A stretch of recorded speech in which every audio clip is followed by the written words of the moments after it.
The night my mother's heart finally went quiet, I learned that grief smells like alcohol wipes and lemon floor cleaner. My name is Melissa Carter, 32, ER nurse in Phoenix, fluent in 3 a.m. alarms and the language of monitors. For 2 years, I worked nights at St. Adelaide and came home to take her blood pressure, grind her pills, and pretend the tremor in her hand wasn't getting worse. The neighbors said I was strong. I wasn't. I was obedient to love. After the funeral, our living room looked staged, flowers sweating in crystal vases, sympathy cards lined like tiny white headstones. Vanessa, my sister, stood by the mantel in a black dress that fit like a verdict. She's 36, a litigation attorney who can turn a rumor into a record. Mark, her husband, hovered beside her, checking his watch like grief had a schedule. I was still in scrubs under my coat because I'd left straight from a double shift to sign hospice discharge papers. Mom updated her will last month, Vanessa announced, as if she were addressing a jury. Given the financial strain Mark and I have carried, she wanted things streamlined. Streamlined how? I asked, setting down Mom's pill organizer. The compartments for Friday and Saturday were still full. The sight made my chest cramp. Vanessa's smile didn't touch her eyes. The house transfers to us. You've contributed so much in careless, but not financially. Mom wanted fairness. Fairness, the word landed like a dropped tray. I paid the electric when the AC died in July. I bought her meds when insurance took time. I slept on her floor because she was afraid of the dark. Mark cleared his throat. Emotionally invaluable, he said, but the mortgage was refinanced 2 years ago, I cut in, and the new payment came from Mom's checking, not yours. Silence hummed. Vanessa lifted a manila folder and slid out a single page. Here, the updated will, notarized. I took it. Mom's name was there, neat and steady. Too steady. I had watched her sign cafeteria receipts with a shaky M that stumbled into the rest of her name. This signature flowed like a practiced river. Something cold unclenched behind my ribs. Where did she sign this? Here, with us, Vanessa said quickly. Pastor Reed advised. Pastor Reed was in Nebraska last month for his mother's surgery, I said. I knew because I dropped off a casserole for his wife. In caregiving, you collect timelines the way lawyers collect affidavits. Mark's jaw tightened. Melissa? Art, you're exhausted. Don't make this ugly. I looked down again. The notary stamp was clean, the ink unblotted. Mom's hand, the same hand that needed me to guide the pen for her prescription delivery slips, had apparently glided through a legal document without a tremor.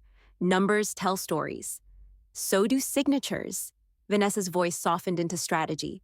Mom told me you'd understand. You're young. You can start over anywhere.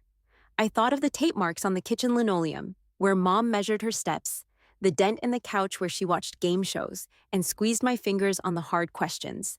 Start over anywhere, as if memory were a suitcase I could zip. I set the paper down carefully, like it might bruise. I changed the dressings. I counted her breaths. I learned how to sleep between alarms. Don't talk to me about fairness. Vanessa's gaze flicked to Mark, then back to me. We'll meet with the attorney Friday to formalize. It's what Mom wanted. Maybe, or maybe what someone wanted badly enough to steady a sick woman's name. That night, the house was too quiet. I washed Mom's last teacup, dried it, and placed it on the rack like a ritual. Then I opened the drawer where she kept the little spiral notebooks she called her day thoughts. On the top page, dated 3 weeks ago, she'd scrawled 3 words. Don't let go. I didn't know yet what those words would demand, only that the signature on Vanessa's paper didn't sound like my mother.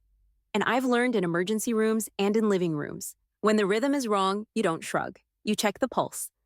The lawyer's office sat on the 12th floor of a glass building downtown, its windows gleaming like nothing bad ever happened behind them. I rode the elevator with Vanessa and Mark, their whispers sharp enough to slice, though they tried to sound casual. My palms sweated against the folder I carried. Mom's notebooks. I wasn't ready to use them yet, but I wanted them close, like armor. Mr. Dalton, the estate attorney, greeted us in a voice polished from years of probate disputes. Let's review the updated will, he said, ushering us into a conference room that smelled faintly of leather and stale coffee. Vanessa crossed her legs, perfect posture. It's straightforward, she told him before he could open the file. Mom transferred the house to me and Mark. Melissa understands, don't you, Liz? Her tone was syrup over steel. I felt my throat tighten. No, I don't. Dalton adjusted his glasses. Miss Carter, the document presented to me bears your mother's notarized signature. He laid it flat on the table, dated 1 month before her passing. I leaned forward. The signature stared back at me, smooth and flowing. It screamed perfection, too perfect for hands that trembled, pouring tea. She couldn't even sign birthday cards without me guiding her hand, I said quietly. This isn't hers. Vanessa's eyes narrowed. Are you accusing me of something criminal? Mark jumped in, voice tight. Melissa, don't start. You've done your part. You were the caregiver. But the mortgage, the bills, those were us. It's only fair Mom recognized that. Fair? My laugh cracked. I bathed her. I caught her when she fell at 2 a.m. I paid for half her medication when insurance stalled. Don't rewrite this. Vanessa's voice sharpened, the attorney her mask slipping into view. Love doesn't pay mortgages, Melissa. Mark and I kept this roof over her head. You want a medal for changing sheets? We carried the real weight. The words stung harder than I expected. Sheets, pills, breath counts, to them it was nothing. To me, it was my mother's life. Dalton cleared his throat, uncomfortable. Perhaps we should pause. No, Vanessa snapped. This needs to be settled. Melissa, you're out of your depth. You've always been good at patching wounds, but this is about property, law, and responsibility. You wouldn't understand. Her dismissal cracked something open in me. Years of swallowing my protests, of being the good sister who didn't argue because she was too tired from night shifts. Gone. I pressed my palms flat on the table. Don't patronize me. Dad left when we were kids, and Mom worked herself thin to keep us afloat. I was the one who sat with her through chest pains while you were busy billing clients. You think law degrees and paychecks erase those nights? They don't. Mark shifted in his chair, muttering, Here we go again. I turned on him. And you? Don't act like writing a couple of checks makes you the savior. You couldn't even visit her without sighing about traffic. The silence that followed felt electric. Vanessa's jaw tightened, but she kept her composure. Melissa, I'll say this once. You can either accept Mom's wishes gracefully, or you can drag this through court and destroy what's left of this family. Her words echoed in my chest like a dare. Destroy what's left of this family. As if family was intact, as if betrayal wasn't already chewing through its bones. I pushed the paper back across the table. If you think I'm going to roll over, you don't know me as well as you think. For the first time, I saw a flicker of doubt in Vanessa's eyes. Mark rubbed his forehead, muttering something I couldn't catch. Dalton closed his file slowly, as though bracing for an earthquake. The snap had come. I wasn't the quiet caregiver anymore. I was the witness to a lie, and I wasn't letting it slide. By Sunday afternoon, the storm had moved from the attorney's office straight into every corner of my life. The family group chat lit up first. Aunt Carla, Melissa, sweetheart, Vanessa told us you're challenging the will. Is that true? You know how much she sacrificed financially. Cousin Drew. It's not a good look, fighting your own sister over money. People will talk. Ping, ping, ping. Each message stacked like bricks in a wall, boxing me out. I typed back, I'm not fighting for money, I'm fighting for the truth. Mom could barely hold a pen. That signature isn't hers. But before I could hit send, more comments flooded in. Sympathy for Vanessa, silence for me. I deleted the draft. No one wanted my truth. At work, a colleague pulled me aside. Hey, is it true you're suing your sister? Vanessa posted something vague on Facebook about betrayal. People are worried about you. Worried, as if I'd lost my grip, not my inheritance. I smiled tightly and said nothing. Gossip spreads faster than fevers in an ER. That night, exhaustion weighed heavy, but sleep refused to come. My phone buzzed again. Vanessa. Melissa, stop dragging family business around. Accept the will quietly, and you'll at least keep peace. Mark, think about your reputation. Nurses can't afford scandal. They weren't just cutting me out of a house. They were cutting me out of belonging. The loneliness hit hardest when I opened Mom's notebooks. I flipped past pages of grocery lists and half-finished crossword puzzles until one line stopped me cold. Melissa stays, she's my anchor. My throat tightened. Mom had seen me, every night shift, every pill crushed into applesauce, every stumble caught before a fall. She had seen. Even if my family pretended otherwise. But isolation is a sly enemy. It makes you doubt your own memory. Was I really the caretaker? Or had Vanessa done more than I noticed? I shook my head, forcing the thought away. Numbers don't lie. Mom's social security deposits, her pharmacy receipts, the checks I wrote from my own account, all evidence of who carried the weight. Still, guilt clung like smoke. I stayed off social media, ignored texts, and kept my world small. The walls of my apartment felt closer each night, until Tuesday evening. A knock at the door startled me. It was Harriet, our elderly neighbor, carrying a casserole dish. She looked at me with sharp, steady eyes. "Child," she said, "don't let them erase you. I saw you every morning walking your mama around the block. Don't let anybody tell you that didn't happen." Her words landed like a lifeline. For the first time since the funeral, I didn't feel invisible. The following weekend, I drove back to Mom's old neighborhood. The house was locked, curtains drawn, as if grief itself had pulled them shut. I stood on the porch, the weight of everything pressing down. That's when I noticed Harriet sitting in her rocker across the street, her cardigan pulled tight against the breeze. She waved me over. "Melissa, sit a spell." I joined her, grateful for the pause. Harriet leaned in, lowering her voice. "I heard about the will. People at church are already whispering. Vanessa's saying you're making things up. But I remember something your mama asked me to witness." She shuffled through a canvas bag and pulled out a folded piece of paper. My heart stopped. It was a copy of a form Mom had signed 2 months earlier for her supplemental insurance. Harriet's signature was right there as witness.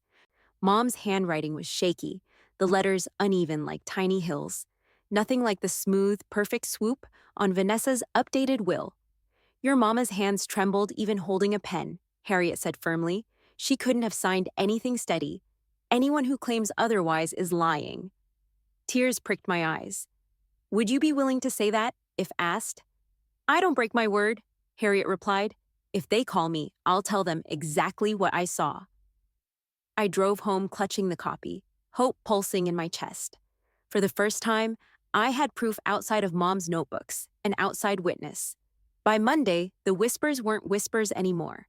At the grocery store, 2 women from our old church stopped mid-aisle when they saw me. One whispered too loudly, "That's Melissa, the one Vanessa says is fighting for the house." The other frowned. "But I heard the neighbors backing her, said the signature doesn't match." Drama wasn't confined to the family chat anymore. It had leaked into pews, checkout lines, and Facebook posts. That evening, my phone buzzed with a message from Pastor Reed himself. "Melissa, I've heard conflicting stories. Let me be clear. I never advised your mother on any new will last month. I was out of state. I'll confirm that if needed." I stared at the screen, stunned. Vanessa had lied so easily, counting on everyone's silence. But now, the silence was cracking. I gathered everything. Harriet's signed insurance form, Mom's notebooks, Pastor Reed's message. Spread out across my table, it looked like an audit report, line after line contradicting Vanessa's story. I snapped photos of each document, saved backups in 3 places. If they thought I would be cornered, they were wrong. Vanessa called that night, her voice dripping sugar. "Melissa, I hear you've been talking to neighbors. That's not helpful. You're embarrassing us." "No, Vanessa," I said, my voice steady. "You embarrassed yourself when you faked Mom's signature." There was silence on the other end, then a clipped, "You'll regret this." Maybe, but as I hung up, I realized regret wasn't mine to carry anymore. I had proof. I had witnesses. And soon, I'd have the whole truth laid out where no one could ignore it. I thought the forged signature was the worst of it. I was wrong. On Wednesday, I sat hunched over my laptop, combing through Mom's old bank statements I'd kept copies of when I paid her bills. At first, nothing jumped out. Monthly pension deposits, pharmacy charges, utility payments. But then, 6 months back, a new pattern appeared. Large withdrawals, 10,000 here, 15,000 there, always marked transfer to joint account. I froze. Mom never had a joint account, not since Dad left when we were kids. My pulse quickened as I logged into the online portal using her credentials, ones I'd helped her reset last year. And there it was, an account labeled Carter Family Living Trust. Except Mom's name wasn't the only one on it. Vanessa Carter, Mark Carter, both listed as joint account holders, added during a period when mom could barely write her name. Scrolling through transactions felt like watching Betrayal in real time. Tuition payments for Vanessa's kids, a down payment on a new SUV, even a Las Vegas hotel charge. More than $120,000 had vanished in under a year. I printed everything, page after page, the numbers screaming louder than any words Vanessa could spin. Fraud wasn't a theory anymore. It was math. That evening, Vanessa showed up at my apartment unannounced, Mark trailing behind. She didn't even knock, just pounded until I opened the door. "Melissa, what do you think you're doing?" she hissed, eyes flashing. "Digging through mom's accounts, talking to neighbors? You're embarrassing this family." I stepped aside just enough to let the streetlight hit the stack of papers on my table. "You mean these accounts, the ones you and Mark drained while mom was still alive?" Mark paled. "Vanessa, she—" "Shut up," she snapped at him, then turned back to me. "You don't understand. Mom agreed. She wanted us to manage her money. You were too busy playing nurse to handle the real responsibilities." I laughed, bitter and sharp. "Real responsibilities? Like forging her signature and paying for Vegas weekends with retirement funds?"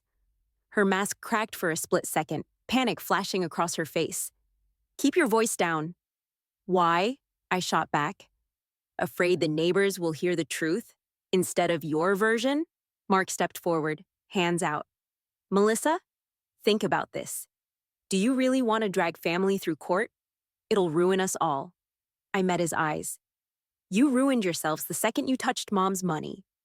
The air was thick, buzzing like a live wire. Vanessa straightened her shoulders, trying to regain control. "If you go public with this, Melissa, you'll regret it. You'll lose whatever shred of family you have left." I walked to the table, picked up the folder, and hugged it to my chest.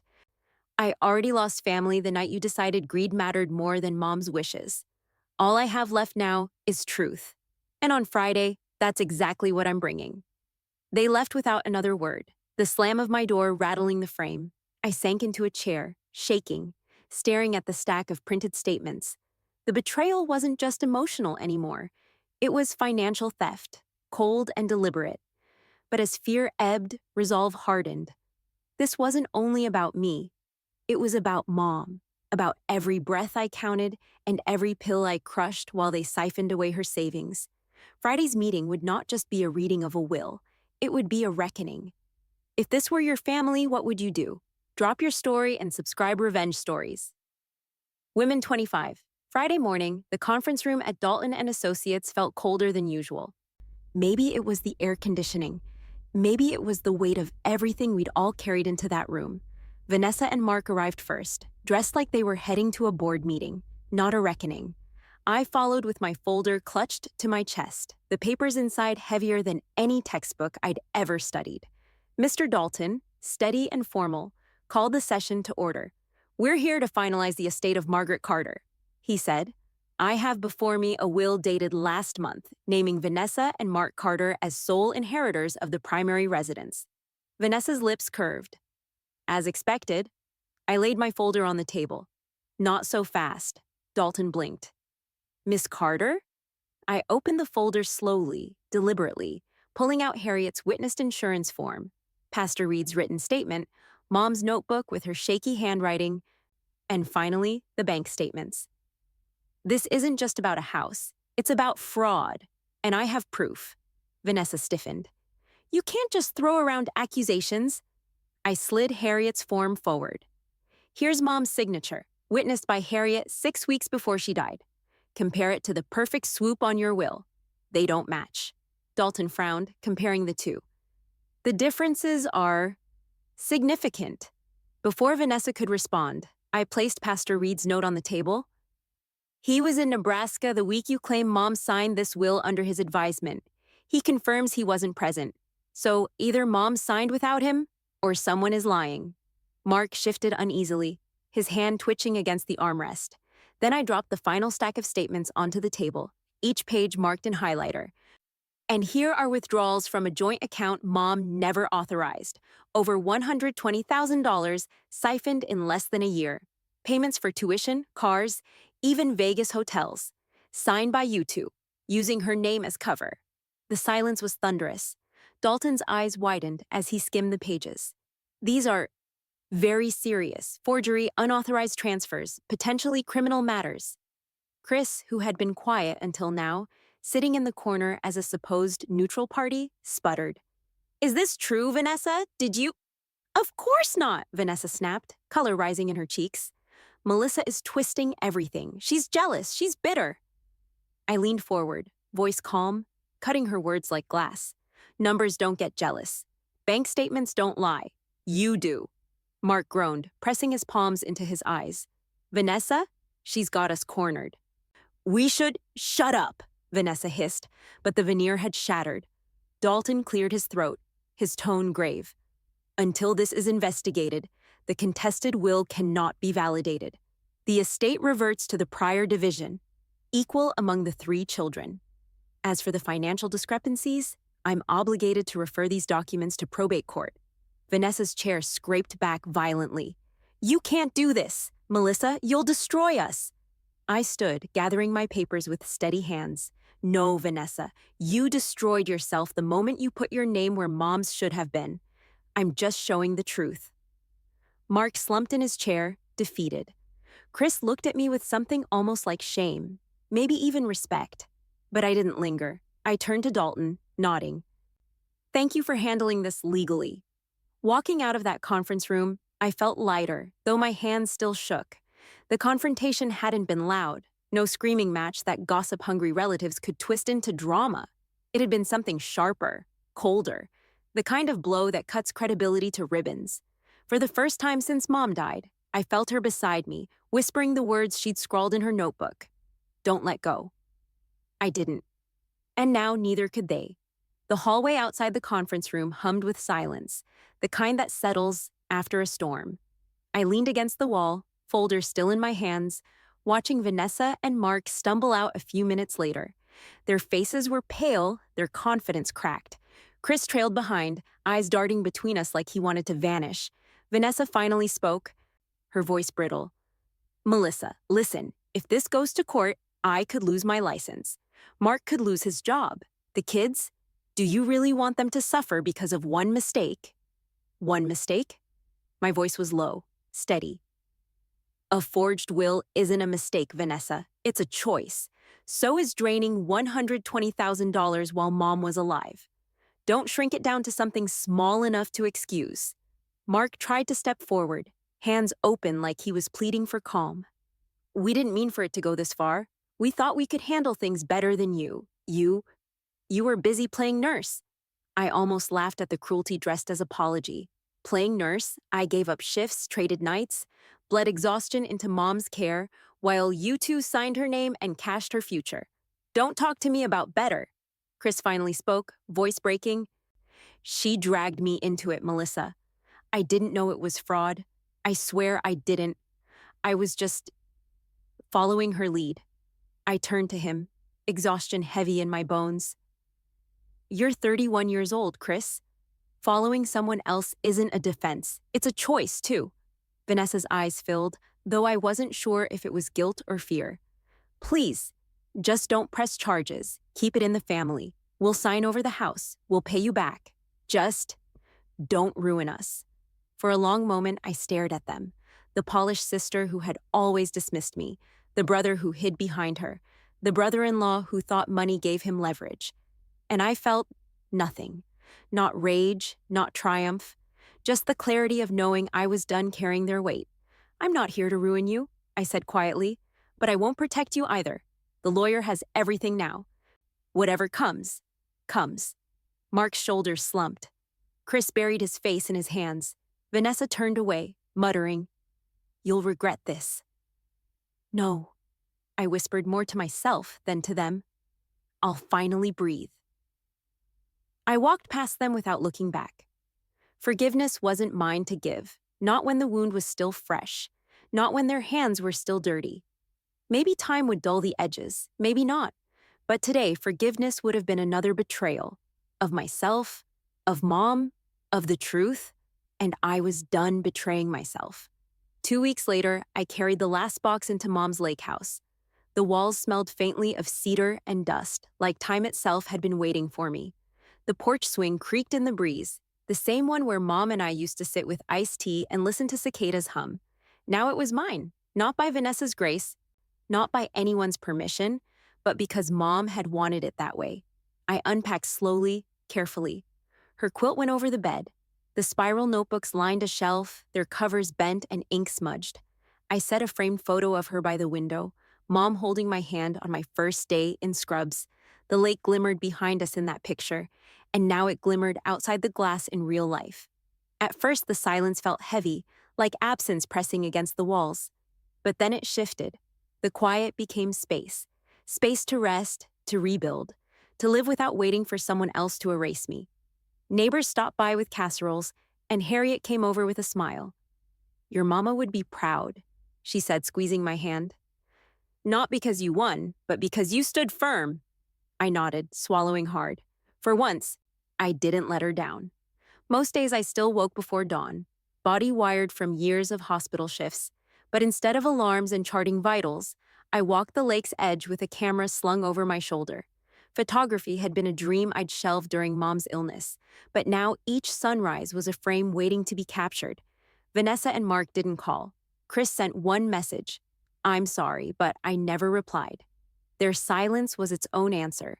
The investigation moved forward quietly. Dalton said the court would decide the rest. I didn't celebrate their downfall, but I didn't mourn it either. They had chosen their path. I had chosen mine. One evening, I sat on the porch swing with Harriet beside me. The lake caught the last light, turning the water bronze. Harriet patted my knee. "You look lighter, child." "I am," I admitted. For the first time in years, I feel like I can breathe without someone else's judgment pressing on my chest. She smiled. "That's because you finally chose yourself." I watched the ripples on the lake spread and fade. "Yeah," I whispered. "I did." Mom's last words in her notebook echoed in my mind. "Don't let go." And I realized I hadn't. I had held on to her truth, to my dignity, to the part of me that refused to be erased by signatures that weren't real. Standing there, the cool wind brushing my face, I knew the fight hadn't just been about a house.